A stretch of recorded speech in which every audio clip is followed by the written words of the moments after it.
So UFC Vancouver, the Ritter versus Allen just happened this Saturday. And I wanted to shine some spotlight on one of the fighters that definitely had a standout performance on the card. And that is Mr. Charles Jourdain. Now look, I've been aware and a fan of Jourdain for a while. He's a pretty cool guy. He has some pretty funny ass fucking IG reels.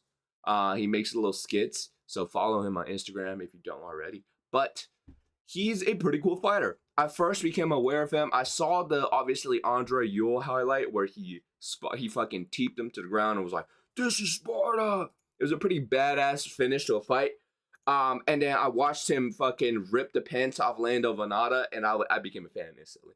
That was a pretty fucking sick performance.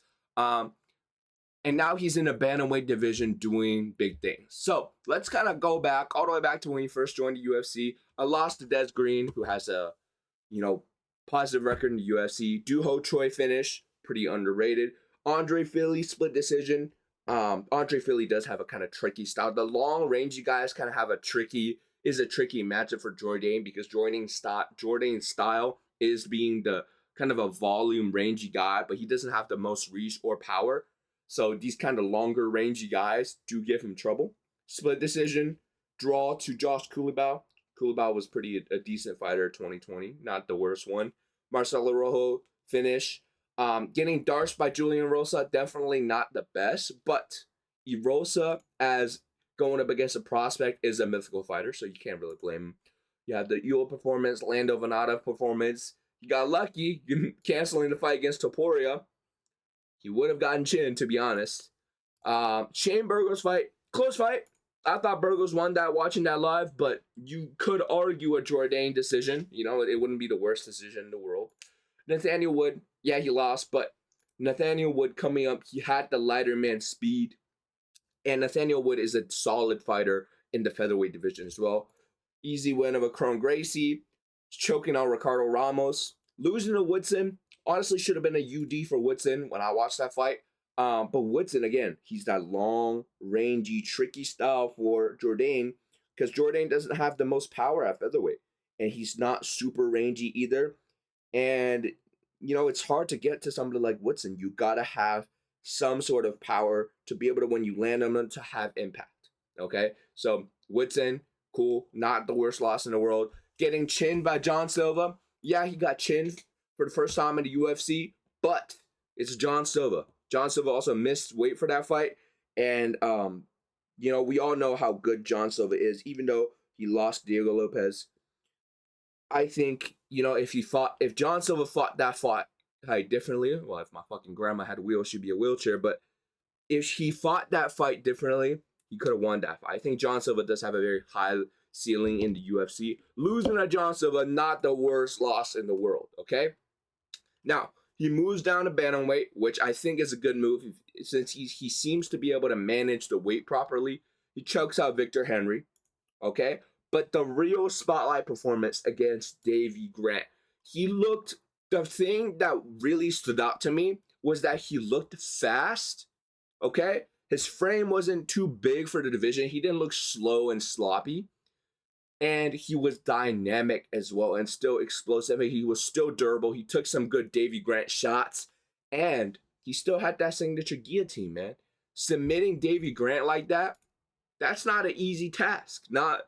Jourdain is a pretty good fighter, and Grant is a very good fighter as well. Realistically, Mr. Davy Grant shouldn't have lost a lot of his last fights. In my opinion, his last true loss was Marlon Vera.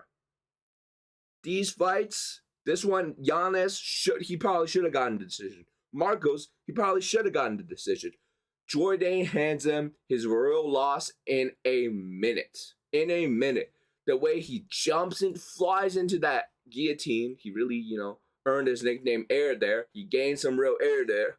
And hurts him, gets him out, and really, just puts a beating on him. And Davy Grant, Mr. Crafty himself, he tries to escape, tries to go up and take down just what Jourdain wants. He snaps up that guillotine, rolls into mount, and gets the tap.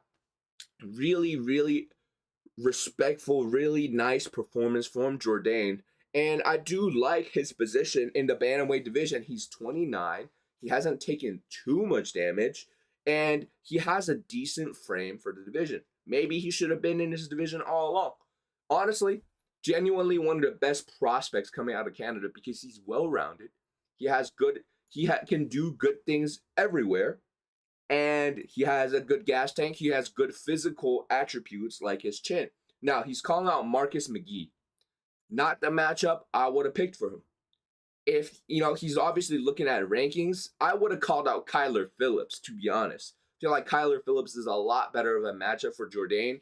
And yeah, I think he could crack the top 15 of the bantamweight division, obviously with the right matchmaking. And I think he could beat some of these guys in the lower end of the top 15.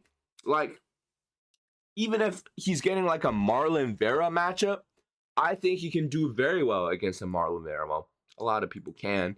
But I am excited for Charles Jourdain in this matchup. I wanted to talk about his career moving forward, how he's been so far, and where he's at in the bantamweight division. He's probably, in the top 30. I don't know about the Marcus McGee matchup. Again, I would have called out Kyler Phillips, who's a lot worse of a fighter in my opinion. But Marcus McGee, still somebody in the rankings. If he gets somebody in the rankings next, I'm excited to see him. Maybe, even a Rob Font matchup. That'd be real crafty. I think he can do well in this division, and I'm excited to see him, man. He's a good fighter, and he has a good personality as well. So, yeah, man, let me know what y'all think about Charles Jourdain. Like and subscribe. Follow me on X, and yeah, man, I'll catch y'all at the next one. Peace out.